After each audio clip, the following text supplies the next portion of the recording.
आज हम एक ऐसी महिला के बारे में बात करेंगे जिन्हें बाबा ने खुद कहा था कि वो 7 जन्मों से उनकी बहन है। इनका नाम है श्री चंद्राबाई बोरकर। और श्री चंद्राबाई बोरकर जो थी वो कोपर गांव में टेम्पररी रहती थी। टेम्पररी रहने का मतलब ये है कि उनके जो हस्बैंड थे वो रेलवे में, सेंट्रल गवर्नमेंट की उनकी जॉब थी और इंजीनियर जैसी एक पोस्ट पर थे जहां वो कंस्ट्रक्शन के काम किए करते थे और रेलवे में तैनात थे। और उनकी पोस्टिंग बाहर थी तो इसलिए वो पोस्टिंग के वक्त कोपर गांव में रह रही थी और कोपर गांव में वो एक व्रत कर रही थी। और कैसे वो मिलने गई शिरडी में बाबा से, वो सब हम जानेंगे। और बाबा ने कैसे कहा कि वो उनकी 7 जन्मों की बहन है, कि वो उनकी 7 जन्म की बहन है। हुआ ये कि एक बार वो शिव मंदिर के बाहर अपना जो तप है, अपनी जो पूजा है, पाठ है, वो कर रही थी। और जब वो शिव जी की आराधना कर रही थी तभी उनके पीछे एक फकीर आके खड़े हो गए और उन फकीर ने कुछ मांग की। उन्होंने कहा कि माई मुझे गुड़ की रोटी और लहसुन की चटनी दो खाने को। ये उन्होंने कहा। वो अपने ध्यान में मग्न थी, अपने पूजा में मग्न थी, लेकिन उन्होंने पलट के देखा तो एक फकीर वहां पर खड़े थे। तो उन्होंने बोला कि बाबा मैं ऐसा कुछ नहीं दे सकती क्योंकि अभी चतुर्मास चल रहा है। चतुर्मास जो होता है वो जुलाई से अक्टूबर तक चलता है और अब चतुर्मास चल रहा है और चतुर्मास में हम प्याज या लहसुन ये सब चीज़ें नहीं खाते, तो इसलिए मैं आपको लहसुन की चटनी बनाकर नहीं दे सकती। इतना उन्होंने कहा और वो जो फकीर आए थे वो मुस्कुराए और बिना कुछ बोले वहां से चले गए। जब वो जाने लगे तो उनका मन लगा नहीं, चंद्राबाई का मन लगा नहीं पूजा पाठ में। और उनके मन में ऐसा विचार आया कि ये मुझसे क्या हो गया, क्योंकि कहीं ना कहीं साईं बाबा ही इस फकीर के रूप में आए थे और मुझसे ये गुड़ की रोटी और लहसुन की चटनी मांग रहे थे ताकि मेरा व्रत अभी पूरा हो जाए, जो मैं व्रत रख के यहाँ पर कोपर गांव में हूँ। ऐसा उनको फील हुआ कि वो बाबा का ही रूप थे।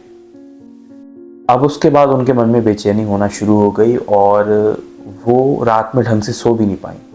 अगले दिन सुबह होते ही वो तुरंत निकल गई कोपर गांव से शिरडी के लिए। जब वो शिरडी पहुंची तो बाबा के उन्होंने दर्शन किए और आरती के बाद बाबा के दर्शन करके बाबा को भोग अर्पित करने को वो पहुंची, जिसमें वो गुड़ की रोटी और लहसुन की चटनी लेकर आई थी। इससे पहले वो कुछ बोलती, बाबा उनसे बोले कि जब मैं तुमसे कुछ मांगने आया था कल, जब तो तुमने मेरी मांग पूरी नहीं की। मेरी जो इच्छा थी मैंने तुमसे मांगा था, तुमने नहीं दिया। वो सुनकर हैरान थी क्योंकि उनका जो मन में एक डाउट था वो सच साबित हुआ, क्योंकि बाबा ही उस फकीर के रूप में आए थे उनसे रोटी मांगने। तो बाबा ने कुछ ऐसा कहा कि जब मैं कल आया था और मैंने तुमसे मांगा तब तुमने वो चीज़ मुझे नहीं दी, अब आज क्यों आई हो यहाँ पर। उस पर चंद्राबाई ने कहा कि बाबा मैं वही आपको अर्पित करने आई हूँ जो कल आपने मांगा था। ये कह के उन्होंने बाबा को अर्पित किया भोग। जब बाबा को उन्होंने भोग अर्पित किया तो सब लोग देखकर हैरान थे कि ये क्या लेकर आई हैं। तो उस पर बाबा ने सब लोगों से कहा कि ये जो बाई हैं, ये जो आई हैं यहाँ पर, ये बाई मेरी 7 जन्मों की बहन है और जिस भी जन्म में मैं जो भी रूप लेकर जाता हूँ ये मेरे पीछे पीछे भोजन लेकर आती है। ये बाबा ने कहा था और इससे हमें जानने को मिलता है कि 7 जन्मों का रिश्ता था चंद्राबाई बोरकर और बाबा का। अब हुआ ये कि बाबा ने उनसे कहा कि आप कुछ दिन यहाँ पर रुक जाओ, शिरडी में ही रुक जाओ। जोशी जी का एक घर था, जोशी भी बाबा के भक्त थे, तो वहाँ पर एक कमरा खाली था जहाँ पर वो रहने लग गई और वहीं से अक्सर वो आती थी और बाबा के दर्शन करती थी द्वारका माई में।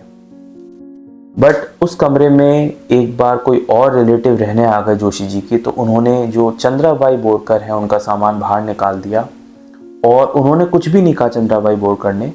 वो चुपचाप बाहर ही बैठी रहीं और वहीं बैठी रहीं। अब उनको समझ में नहीं आ रहा था कि वो कहाँ रहेंगी, कहाँ खाएंगी।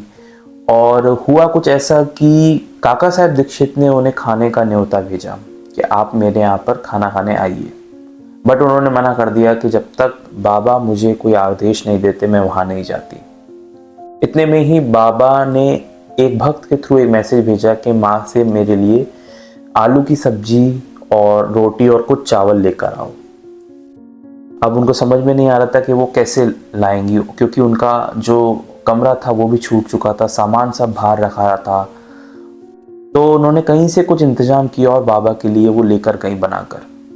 जब बाबा ने पूछा, बाबा ने वो देखा खाना और बाबा ने पूछा क्या तुमने कल से कुछ खाया? वो कुछ नहीं बोली बट रोने लग गई, क्योंकि वो कल से बाहर बैठी हुई थी और उनका सामान भी बाहर रखा हुआ था। उनको बहुत रोना आ गया बाबा के सामने।